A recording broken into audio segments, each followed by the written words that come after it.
옆에 계신 분들과 우리 환하게 웃으면서 인사할까요? 너무 잘 오셨습니다. 반갑습니다. 인사하겠습니다. 우리 또 이렇게 인사 한번 더 해볼까요? 꼭 밥 한번 살게요. 인사하겠습니다.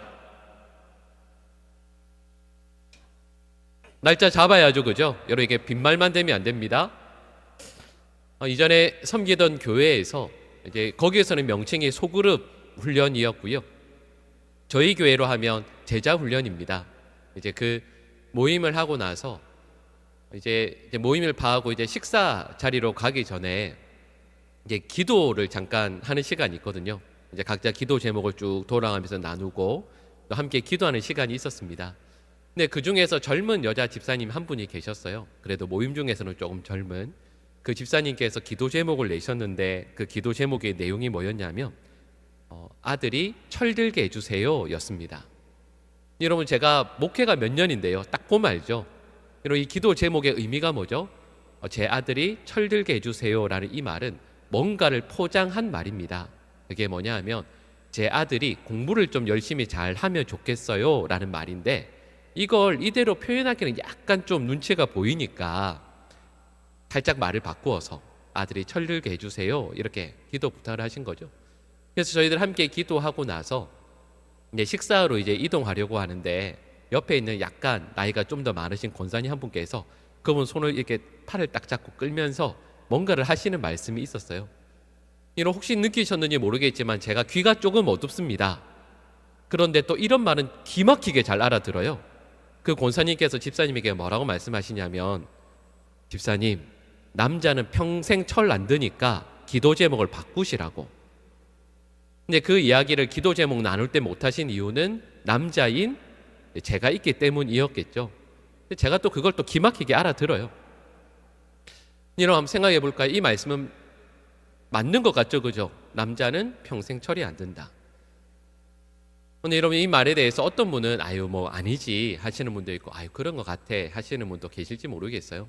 근데 저는 그 말씀을 처음에는 웃으면서 그냥 쓱 지나가면서 들었는데, 그날 곰곰이 생각했던 주제가 이거였습니다. 남자는 철이 안 든다라는 말이 어떤 분에게는 맞는 명제일 수도 있고 아닐 수도 있겠지만, 제가 그 말씀을 생각하면서 곰곰이 묵상해 보니 대부분의 그리스도인들이 철이 안 들고 성장하지 않는구나 라는 생각을 한 적이 있습니다. 신앙생활을 오래 해도 세상의 사람들과 별로 구분이 안 될 때가 있어요. 아시죠? 세상에서는 예를 들면 기술이 있는 직업 같은 경우에는 1년 일하신 분과 30년 일하신 분은 비교할 수가 없습니다. 차이가 정말 많이 나요. 물론 조금 느린 분이 계시긴 하시더라도 30년 일하신 분의 그 경험을, 그 숙련된 기술을 1년 일하신 분이 따라잡기는 거의 불가능합니다. 그런데요, 신앙생활은 어떨까요? 신앙생활을 1년 하신 분과 30년 하신 분을 비교해 보면 차이가 얼마나 나겠습니까? 예배 드리는 모습을 보면, 예를 들면 우리 교회 어떤 초신자분이 오셨는데 여기 예배 드리는 모습을 보고, 와, 이분은 신앙생활 하신 지 30년 되셨구나, 오래되셨구나. 기도할 때 손을 딱 잡은 모습을 보니까 이 각도가, 우와, 얼굴에 이미 아우라가 다르구나. 이분은 틀림없이 신앙생활을 오래 하신 분이구나. 옆에 있는 이분은 신앙생활 하신 지 얼마 안 되신 분이구나. 이걸 금세 알 수 있을까요? 그렇지 않은 경우가 훨씬 많습니다.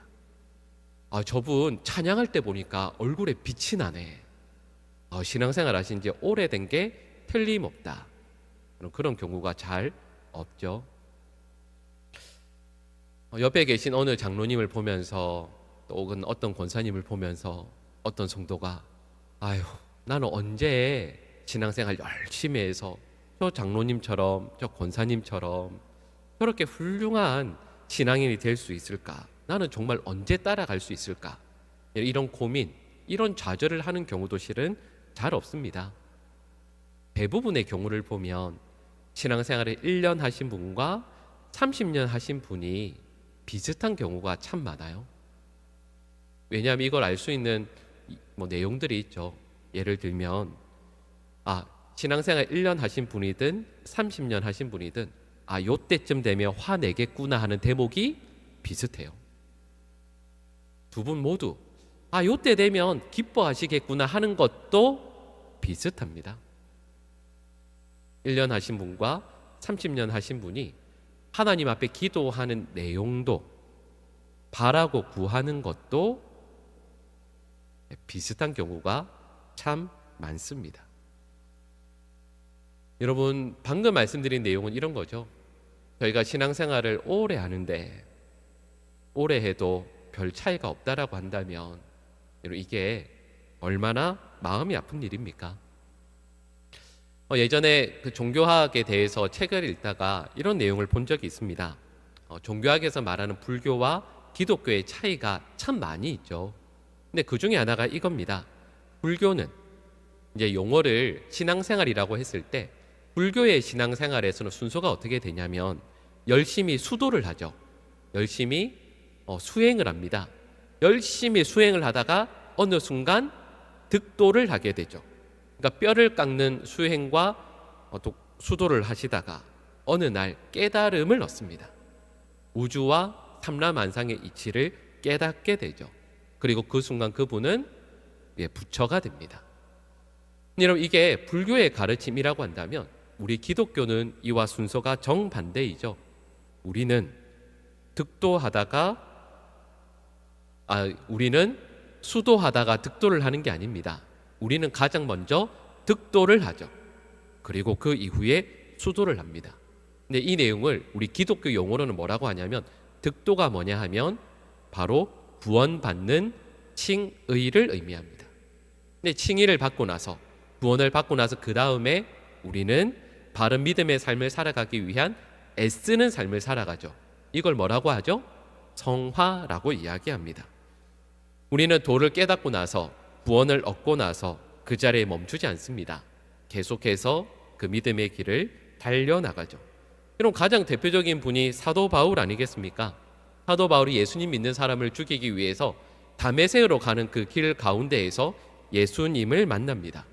우리의 길, 진리요 영원한 생명이신 예수님을 만나게 되죠. 근데 이걸 불교 용어로 뭐라고 할까요? 득도, 바로 도를 깨닫는 것이라 말할 수 있습니다. 근데 사도 바울에게 이 득도의 시간은 그 순간은 끝이 아닙니다. 시작이죠. 이 순간을 시작으로 해서 사도 바울은 평생토록 믿음의 길을 달려갑니다. 그래서 빌립보서 3장 13절에서 14절 말씀은 사도 바울이 이렇게 고백합니다. 우리 노란색 부분만 연속해서 같이 쭉 읽어보실까요? 형제들아, 나는 아직 내가 잡은 줄로 여기지 아니하고 하나님이 위에서 부르신 아멘. 이런 사도 바울은 예수 그리스도를 만납니다. 구원을 얻게 됩니다. 근데 그 다음에 끝나는 것이 아니라 사도 바울은 그 이후로 쉬지 않고 달려갑니다. 끝까지 달려갑니다. 그리고 이것을 성경의 다른 표현으로 하자면, 우리 신앙의 표현으로 하자면 계속 자라남으로 표현할 수 있습니다. 이렇게 계속 자라남의 대표적인 분이 또 한 분이 계신데 바로 예수님이시죠. 우리 누가복음 2장 52절 말씀을 우리 같이 읽어보실까요? 같이 읽겠습니다. 예수는 지혜와 키가 자라가며 하나님과 사람에게 더욱 사랑스러워 가시더라. 아멘. 예수님의 육신이죠. 예수님의 키가 자라나시는 것뿐만 아니라 그에 따라서 예수님의 지혜 그리고 하나님과 사람 앞에서의 성품도 자라나셨습니다. 예수님께서도 그러하셨습니다. 그러니 지금 이 자리에서 예배하고 있는 저와 여러분들이 예수 그리스도로 말미암아 구원을 얻은 하나님의 백성이며 또 그 은혜에 감사하는 이들이라고 할 때 저와 여러분들이 이 자리, 이 순간에 머물러 있어서는 결코 안 됩니다. 저와 여러분들은 주님 앞에 서는 그 날까지 저희들의 믿음과 주님을 향한 사랑이 더욱더 자라나가야 하는 것이죠. 주님을 더욱 닮아가는 믿음의 백성들이 되어야 합니다. 여러분, 오늘 저희가 읽은 이 본문 말씀은 사도 베드로를 통해서 저에게 주신 베드로 전서와 베드로 후서의 가장 마지막 장 그리고 가장 마지막 절입니다. 여러분, 이 말씀을 받아들고 있는 초대교회 성도들은 그들의 상황이 그리고 그들의 삶의 자리가 참 힘들고 어려운 시험과 연단 가운데 있었습니다. 그래서 베드로전서와 베드로후서 말씀을 읽다 보면 이 성도들이 어떻게 살았겠구나라는 것을 짐작할 수 있는 표현들이 참 많이 나옵니다. 근데 그 가운데에서 우리 2절 말씀을 같이 읽을 텐데요. 베드로전서 4장 12절과 5장 8절 말씀을 우리 연속해서 같이 읽겠습니다. 사랑하는 자들아, 너희를 연단하려고 오는 불시험을 이상한 일 당하는 것 같이 이상히 여기지 말고 근신하라, 깨어라. 함길 자를 찾나니 아멘. 4장 12절 말씀을 보십시오. 사도 베드로는 초대교회 성도들이 당하는 그 시험을 그냥 시험이라고 말하지 않습니다. 뭐라고 말씀하죠? 불시험이라고 말씀합니다. 그리고 이어서 5장 8절에서는 마치 마귀가 우는 사자처럼 성도들을 삼키기 위해 돌아다니고 있다라고 무서운 표현을 쓰고 있습니다. 여러분, 지금 사도 베드로가 이 말씀을 쓰고 있을 때 초대교회 성도들은 하루하루를 기약할 수가 없었습니다. 오늘 이렇게 봤다고 해서 내일 또다시 사랑하는 목회자들 또 우리 곁에 있는 성도들을 만날 수 있다는 보장이 전혀 없습니다. 근데 그들에게 사도 베드로는 베드로전서와 베드로후서 말씀을 써서 하나님의 말씀으로 격려하며 위로하고 있는 것이죠. 여러분, 생각해 보십시오. 그러다가 사도 베드로가 그 사랑하는 초대교회 성도들에게 가장 마지막 장 그리고 가장 마지막 절에서 펜을 들어서 하나님의 말씀을 쓴다라고 했을 때, 아니면 그 교회 성도들에게 마지막 호흡을 다해서 손을 꼭 잡고 말씀을 건넨다라고 했을 때 어떤 말씀을 하는 것이 맞겠습니까? 목회자인 제가 오늘 여러분들을 만났는데 만약에 다음 주일에 여러분들을 만나지 못한다라고 하면, 그게 너무도 두려운 상황이라고 하면 여러분들에게 제가 뭐라고 말씀드리는 게 맞을까요? 집사님, 권사님, 혹시 수상한 사람 따라오면 얼른 도망치세요. 혹시 무슨 일 있으면 다른 거 돌아보지 말고 얼른 도망치세요. 안전이 최고입니다. 건강이 최고입니다. 어떻게 해서는 우리 살아남아서 우리 다음 주일에 꼭 봅시다. 이렇게 말할 것 같지 않습니까? 여러분, 그런데 사도 바울은 그 교회 성도들에게 부디 살아 계십시오. 몸 조심하십시오. 어떤 일 있으면 뒤도 돌아보지 말고 도망치십시오. 이렇게 마지막 말씀을 쓰고 있지 않습니다. 그 마지막 말씀이 바로 오늘 본문 말씀이죠. 근데 오늘 본문 말씀에서 사도 바울이 가장 마지막으로 말씀하는 것은 바로 이것입니다. 우리 오늘 본문 베드로서 3장 18절 말씀을 다시 한번 같이 읽겠습니다. 오직 우리 주 곧 그 주 예수 그리스도의 은혜와 그를 아는 지식에서 자라가라. 영광이 이제와 영원한 날까지 그에게 있을지어다. 아멘. 사도 베드로는 가장 마지막에서 가장 마지막 부분에서 우리 주님께 영광을 올려드립니다. 근데 그 앞에 이 말씀을 받아들고 있는, 이 말씀을 마지막으로 읽게 될 그 초대교회 성도들에게 손을 꼭 잡고 베드로의 마지막 호흡과 마지막 펜을 들어서 이렇게 말씀합니다. 오직 우리 주 곧 구주 예수 그리스도의 은혜와 그를 아는 지식에서 자라가라 말씀하고 있습니다. 사도 베드로의 가장 간절하고도 또 강한 명령입니다. 자라가라 말씀하고 있습니다. 여러분, 사도 베드로는 교회 성도들에게 이 명령을 하며 이 간곡한 부탁을 하면서 실제로 사도 베드로 또한 그런 삶을 살았었죠.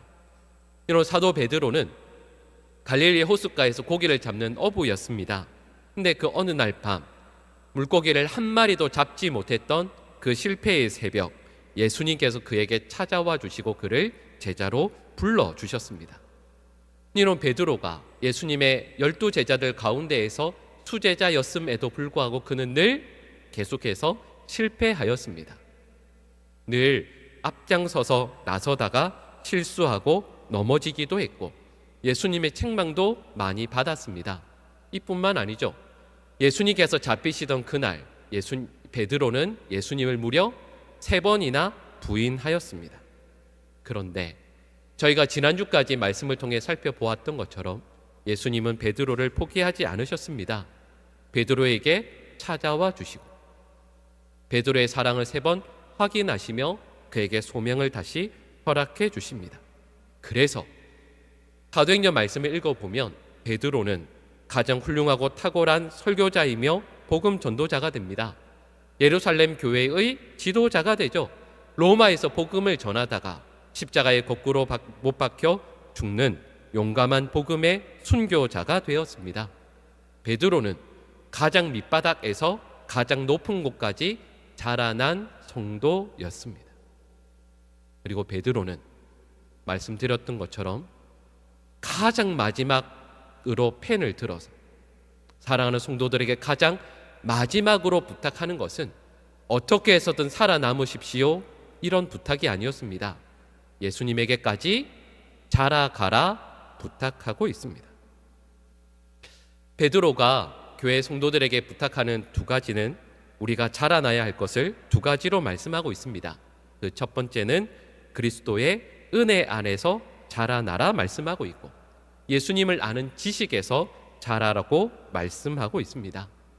우리가 생각할 때는 이 2가지 정도에서 자라나라는 말씀이겠구나 할 수 있지만 여기는 베드로의 깊은 의미가 담겨져 있습니다. 그리스도의 은혜 안에서 자라라 라고 말씀할 때 이 은혜라는 것은요, 예수 그리스도께서 전적으로 베풀어 주시는 것입니다. 우리들의 노력에 달린 것이 아니죠. 예수님께서 우리에게 전적으로 베풀어 주신 은혜, 곧 이것은 바로 구원의 은혜를 의미합니다. 그러니 이렇게 말할 수 있지 않겠습니까? 예수님으로 말미암아 십자가의 은혜로 구원받은 그날 그 이후로부터 저희들은 주님 앞에 서는 그날까지 십자가의 은혜를 생각하면 할수록 그 앞에 날마다 서면서 우리는 더욱더 감격하는 믿음의 백성이 되어야 합니다. 십자가 앞에 서서 이 죄인인 나를 구원해 주신 것에 감사하며 울었다면 이제는 그 눈물이, 그 감사와 감격의 깊이가 시간이 가면 갈수록 더욱더 깊어지는 믿음의 백성이 되어야 합니다. 이뿐만 아니죠. 저와 여러분들은 예수님을 아는 지식에서 자라야 합니다. 예수님을 더욱더 깊이 알고 예수님을 더욱더 닮기 위해 우리는 평생토록 노력해야 합니다. 그러니 사도 베드로가 초대교회 성도들에게 또한 저희들에게 간곡히 부탁하는 말씀은 바로 이것입니다. 값없이 예수님의 은혜로 말미암아 구원받은 우리들은 그 은혜에 날마다 감격하여 주님 앞에 서는 그 날까지 예수님에게까지, 예수님을 닮아가는, 날마다 예수님에게까지 자라나가는 하나님의 백성이 되어야 한다.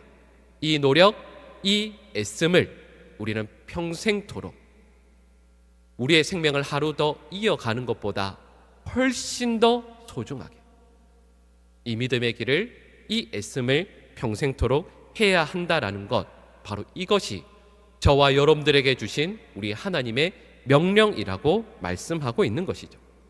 이렇게 말씀드렸을 때 맞습니다. 저는 이 말씀을 대하면서 우리 모든 주의 백성들이 우리 주님을 아는 그 지식, 그 은혜 가운데 날마다 자라나갈 수 있기를 간절히 축복합니다. 여러분, 이 땅에서의 우리의 생명을 하루 더 이어나가는 것보다 그 은혜 앞에서 감격해하고 예수님을 더욱더 알아가는 것이 우리에게 훨씬 더 소중한 일입니다. 여러분, 이렇게 말씀을 드리고 나서 다시 우리의 모습을 생각해 보면, 여러분, 이런 노력을, 이런 애씀을 계속해 나가기에 실은 우리들은 너무도 연약합니다. 이런 결단을 하더라도 우리의 그 결단이 사흘이 아니고요, 단 하루도 가지 못할 때가 많이 있습니다. 여기에서 우리는 우리 삶의 자리에서 멈출 것이 아니라 또다시 하나님께 여쭙게 됩니다. 하나님, 저의 연약함을 아시는 하나님께서 왜 우리에게 이렇게 명령하시는 것입니까? 왜 이것을 우리에게 이렇게 강력하게 요구하시는 것입니까? 하나님께서 저희에게 너무 기대가 크신 것이 아닙니까? 우리 이렇게 질문할 수 있습니다. 여러분, 여기에서 이런 대답을 해야죠. 하나님께서는 왜 우리에게 이렇게 요구하시는 것일까요? 우리가 연약해서 넘어질 것 아심에도 불구하고 왜 우리에게 자꾸 자라나라고 명령하시겠습니까? 여러 가지 이유가 있죠. 근데 그 중에 정말 중요한 이유 하나가 있습니다. 그것은 바로 하나님께서 우리의 아버지이시기 때문이고 우리는 그 하나님의 자녀이기 때문입니다. 여러분, 그래서 베드로전서 1장 16절은 이렇게 말씀합니다. 우리 같이 읽겠습니다. 기록되었으되 내가 거룩하니 너희도 거룩할지어다 하셨느니라. 아멘. 여러분, 이 말씀을 곰곰이 한번 생각해 보십시오. 하나님께서 우리에게 말씀하십니다. 내가 거룩하다. 그러니 너희도 거룩하라. 무슨 말씀이겠습니까? 그럼 이 말씀을 곰곰이 생각해 보면 우리는 하나님이 영락없이 우리의 아버지이심을 고백하게 됩니다. 하나님은 우리의 아버지이시기에 그 자녀들에게 이런 기대와 혹은 또 다른 말로 하면 나의 자녀들이 나를 닮기를 원한다라는 그 마음을 품고 계심을 깨닫게 되죠. 독생자이신 예수 그리스도를 저희를 위해 기꺼이 내어주시면서 그 예수님을 통해 우리를 구원하시면서 여기에서 우리가 그 자리에 멈추는 것이 아니라 우리의 평생토록 주님을 닮아가기를 간절히 원하시는 것이죠. 여기 계신 부모님들은 자녀들을 향해 품는 마음이 다 똑같으실 거예요. 자녀들이 적어도 나보다는 낫기를 원합니다. 여러분, 혹시 자녀 기르시면서 혹시 그런 분 계세요? 얘야, 엄마는 반에서 50명 중에 엄마는 40등 했고 아빠는 30등 했으니까 너는 35등 하여라. 여러분, 이렇게 말씀하시는 부모 있으십니까? 아마 없으실 거예요. 자녀가 다 공부 잘하기를 바라죠. 근데 이런 공부만 해도 그런데 아버지와 어머니가 자녀를 향해서 나보다 더 훌륭하게 바르게 성장하길 원하는 것은 마땅한 것 아니겠습니까? 하물며 우리의 아버지이신 하나님께서 저와 여러분들이 하나님보다 더 나은 자리까지는 아니라 할지라도 하나님을 닮은 자녀로 이 땅을 살아가길 원하시는 것은 하나님 아버지께서 품으실 수 있는 마땅한 마음이 아니겠습니까? 그리고 우리 주님께서는 저희에게 어디까지 자라나야 하는가라고 했을 때 여러분 기억나십니까? 저희가 한 달 전에 살펴보았던 말씀이죠. 에베소서 4장 13절에서 이렇게 말씀합니다. 우리 노란색 부분으로 되어 있는 말씀 같이 읽겠습니다. 그리스도의 장성한 분량이 충만한 데까지 이르리니 아멘. 예수님께서 어리셨을 때 그때도 훌륭한 삶이고 신앙이었겠지만 그 자리가 아니라 예수님께서 성장하시고 성숙하셔서 예수님의 믿음이, 예수님의 인품이, 그 성품이 꽉 찬 분량까지 저와 여러분들이 성장하기를 기대하고 바라신다 말씀하시는 것이죠. 여러분, 그래서 저는 사순절을 보내고 있는 우리 모든 성도들의 신앙이, 저희의 성품이 우리 주님에게까지 자라나갈 수 있기를 간절히 축복합니다. 예수님의 고난, 예수님의 삶, 예수님의 말씀 가운데에서 누군가를 대하는 우리의 모습들도, 아니 하나님 앞에 서 있는 저희들의 모습들도 예수님에게까지 자라나갈 수 있는 우리 모든 주의 백성들 될 수 있기를 간절히 축복합니다. 이렇게 말씀을 나누면서 제 자신을 돌아보게 돼요. 이런 교회에서 그런 말씀들을 많이 하게 됩니다. 신앙은, 이런 한 교회의 신앙은 보통 이런 말씀 많이 하시죠. 누구에게까지 자란다라고 말씀을 많이 하냐면 상한선을 그 교회의 담임 목사까지 자란다라고 말씀하는 것들이, 그런 경우들을 많이 듣게 됩니다. 우리 어떡하죠? 여러분, 제가 이전에 앞서 교회를 섬기면서 이런 경험을 한 적이 있습니다. 제가 그 새가족부를 전남에서 담당할 때가 있었거든요. 근데 그때 그 교회에 등록한 모든 새가족들을 제가 이렇게 면담도 하고 또 이렇게 돌보는 그런 시간이 있었습니다. 근데 비슷한 시기에, 큰 차이가 안 나는 그 시기에 등록하셨던 두 분이 있었습니다. 근데 이 두 분을 보니까 나이도 좀 비슷해 보이고 이제 새롭게 신앙생활을 하시는 분들이었는데, 제가 이 두 분의 곁에서 가만히 보니까 1년이 지나고 2년이 지나고 나서 옆에서 이렇게 보니까요, 두 분의 신앙이 시간이 갈수록 확연하게 차이가 났습니다. 근데 제가 그 두 분을 보면서 왜 이렇게 차이가 날까? 한 분은 신앙생활을 정말 훌륭하게 잘하고 있는 것 같고, 또 한 분은 이런 표현을 써서 죄송하지만 그냥 그저 그렇게 신앙생활을 하는 것 같았습니다. 근데 그 두 분을 이렇게 자주 만나고 교제하면서 왜 그럴까 곁에서 가만히 보니까 여러 가지 이유들이 있었는데, 그 중에 하나의 이유가 바로 이것이었습니다. 그 두 분을 섬기고 있는 구역의 구역장님들이 계셨는데, 그 구역장님들이 너무도 달랐습니다. 단기간에 믿음이 성장하신 그분은 그 구역을 맡고 있는 구역장이 참 훌륭한 분이었습니다. 제가 이전에도 알았던, 그리고 교회에서 그 교구에서 아주 훌륭하다고 칭찬받는 분이었습니다. 그 세 가족을 향해서 이래라 저래라 말씀하는 분이 아니었어요. 근데 이분이 늘 하나님의 말씀을 대하는 태도, 예배를 드리고 또 구역원들을 섬기고 한마디 한마디 말하시는 것, 태도, 그 모든 것들이 어느 누구보다도 탁월한 분이었습니다. 근데 그분 옆에서 그 세 가족의 신앙은 날로 아름답게 자랐습니다. 근데 또 다른 한 분 같은 경우에는 구역장으로 섬기시는 그 권사님이 그렇게 훌륭한 분은 아니셨거든요. 특별히 신앙생활을 못하는 것은 아니었지만 그냥 그저 하루하루를 해나가시는 분이었습니다. 그래서 그분의 삶을, 그분의 신앙을 옆에서 그대로 배우는 것을 보았습니다. 그때 제가 깨닫게 되었던 것은 이거였습니다. 아, 나의 신앙의 성장은 나 하나로 끝나는 것이 아니구나. 좀 전에 말씀드렸던 것처럼 어떤 분들은 이렇게 이야기하죠. 그 교회의 성도들의 신앙의 수준은 그 교회를 담임하고 있는 목사의 수준 정도에 이르게 된다. 더 이상 나아가는 것은 어렵다라는 말을 자주 합니다. 물론 이 말씀도 맞을 수 있지만 여기 신앙생활하고 예배 드리고 있는 모든 분들에게 신앙 교제는 앞에 서 있는 담임 목사만이 아닙니다. 저희 곁에 있는 장로님, 집사님, 권사님 또한 훌륭한 신앙 교제가 되어야 하는 것이죠.